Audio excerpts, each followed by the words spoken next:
Hey everybody, Jason with Course Motorsports here. Today we're sitting in a 2024 Jeep Gladiator, which is going to be the same as the Wrangler with the new infotainment system here. We're going to be doing an installation of our Course Motorsports Overland device mount.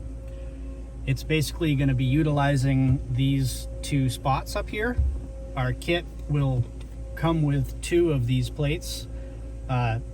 It can work on either side. You could use one, you could order multiple arms. There's lots of options here. For the purpose of this video, we're just going to install it on the driver's side here. So the first thing you're going to want to do is there's a little rubber mat sitting in here. So if you just get something like a trim tool or whatever and get behind it and just kind of pry up, there's just two little rubber things that go down into holes that hold it in place. You're not going to be reusing this, so you can set it aside. That's going to reveal these four threaded nutserts here. So your kit is going to come with the needed spacers and bolts that you need to install the plate. You'll need an Allen wrench for these. And what we're going to do is dump these out, and we'll just go ahead and drop the spacers. There's like kind of a little gully around each of these threaded nutserts that it'll just sit in. So you can drop all four of those in place. And before we go too much further, we want to open up our arm here. And we're going to need to install this on the Overland plate before we can go any further. So we'll set this here. And this will kind of help you determine where you think you want the arm. It'll fit in basically any of these slots here. I'm thinking I want it about there, so I'll put it in the third slot over, more towards the back of the plate. This is a little bit of trial and error.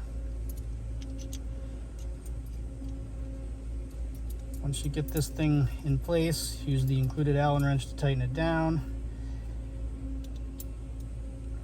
And it doesn't matter in any way this way because you're on a pivot ball here. So you just get the stud part in place and we'll just crank it down. And then after you've done that, you want to leave this loose so you can keep it out of the way. We'll drop it in place here. And then you're going to take the 4 screws and we will start them all by hand, making sure they do go through those spacers. Make sure you don't knock the spacer out of the way.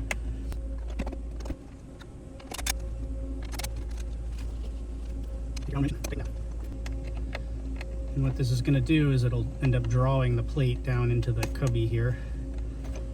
It should sit nice and flush when you're done.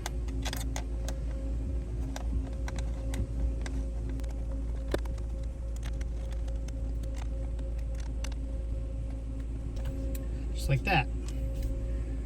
Then we will take the arm, we can kind of pivot it and tighten this lock down. Next you'll take the box containing the head option you chose. We'll open it up. This one happens to be the MagSafe non-charging head, so you're going to get a steel ring with a sticky back. You would put this on your phone if you did not have a MagSafe iPhone with a MagSafe case. Course Motorsports sticker with a QR code that takes you to our website. Alcohol pad, which you'd use to clean off the back of your phone or your case to put the sticky ring on.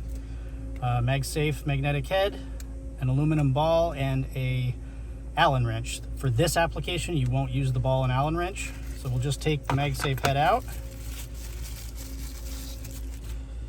We'll take the locking collar right off, drop it over the ball, pop it in place.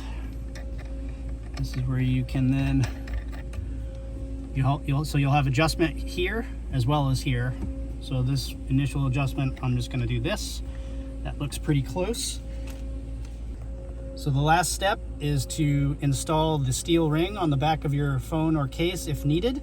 This happens to be a MagSafe phone with a MagSafe case, so you just simply stick it to the head, and that's all there is to it.